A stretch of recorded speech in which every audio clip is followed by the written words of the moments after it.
Si Maurice Kamto donne son mot d'ordre, ça sera suivi. Mais moi, je ne peux pas conseiller qu'il donne un mot d'ordre quand les autres ne sont pas arrangés.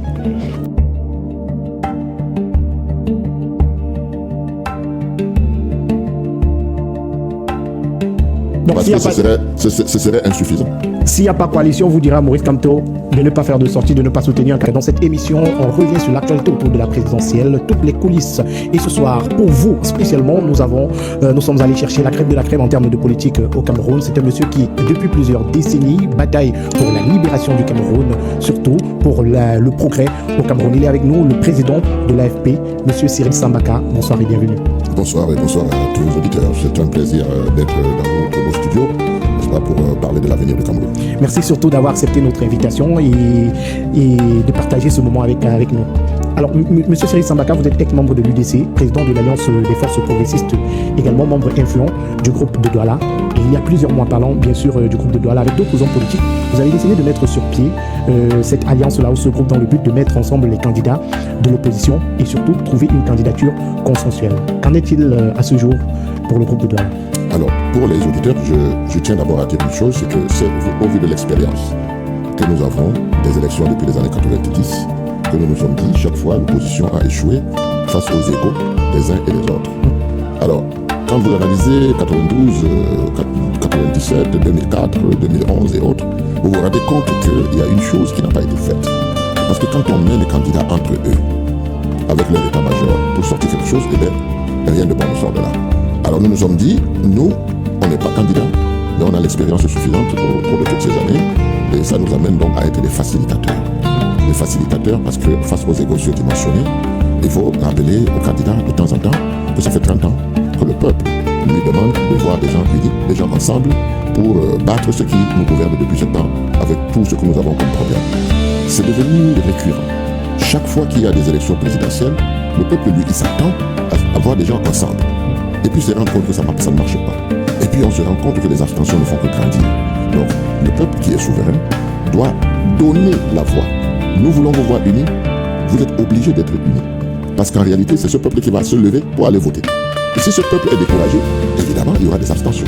Donc nous venons comme des facilitateurs. C'est pour cette raison que la première règle chez nous, c'était de ne pas avoir un candidat pour qui on roule. Et vous avez vu que chaque fois que quelqu'un a pris position pour un candidat, il est sorti du groupe de Douala.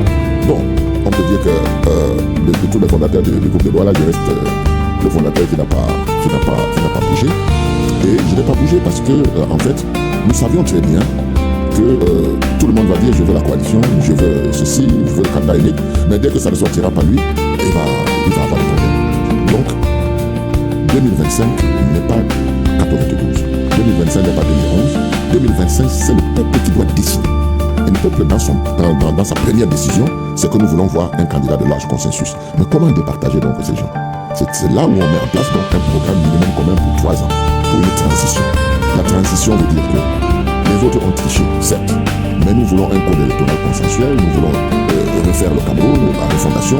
Donc, nous mettons ensemble, nous obtenons ce que nous voulons pour 3 ans, on le met en place ensemble. C'est là où est venue donc l'idée de l'équipe. Parce que vous savez, dans une équipe, par exemple, de football que nous avons beaucoup au Cameroun, il y a un capitaine. Mais vous mettez le capitaine sur le terrain seul, il va être mangé par l'équipe adverse. Donc, il faut une équipe, il faut une cohésion, il faut que chacun sache ce qu'il a à faire dans cette unité d'action. Voilà comment on a commencé. Et dès que nous avons commencé à voir les différents candidats, la première chose, nous avons eu un ou deux qui nous ont dit « Oh, ben moi je suis très fort, je vais partir, je vais gagner ça.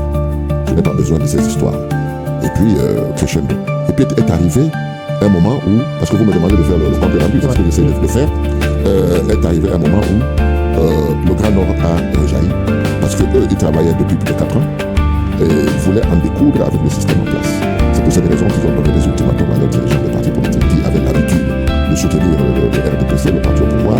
On leur a demandé de choisir, ou bien on vous débarque, ou alors vous-même, vous cassez les liens que vous aviez avec le pouvoir en place. Et est-ce qu'on devrait comprendre par là que Bello Boba, qui aujourd'hui est candidat à l'élection présidentielle, et Satiroma, lui également candidat à l'élection présidentielle, ne sont pas sortis du gouvernement ou alors de cette alliance avec le RDPC d'eux-mêmes, mais parce que le peuple a mis des pressions?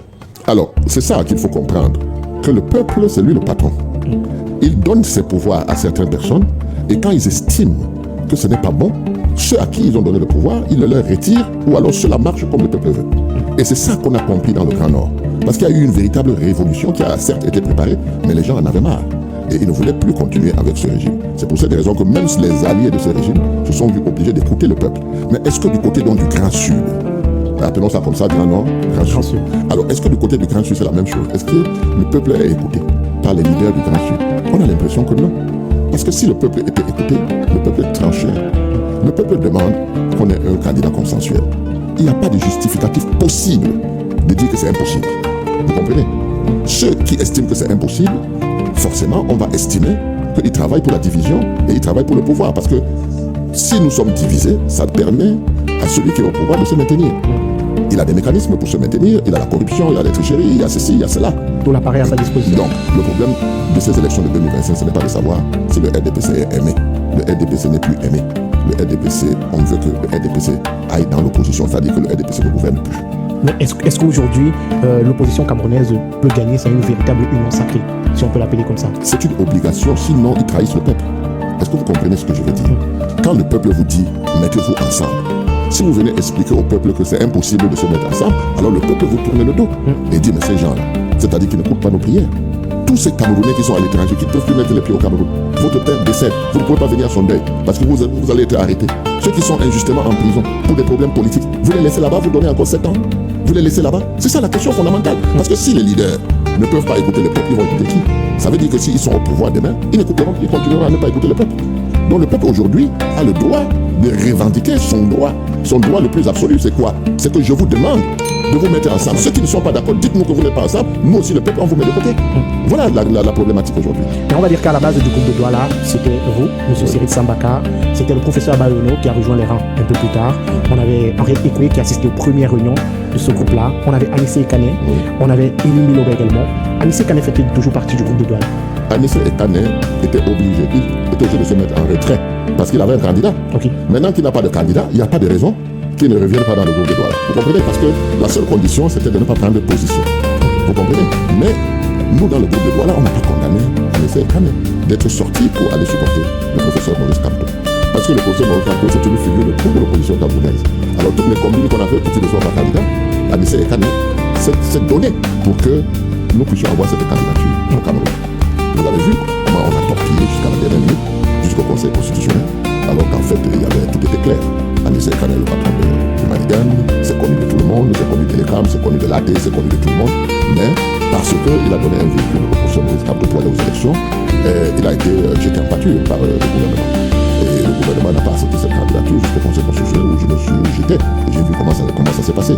Il faut donc se dire que le groupe de Douala n'est pas là pour choisir un candidat. Mais il veut faciliter l'émergence d'un candidat consensuel.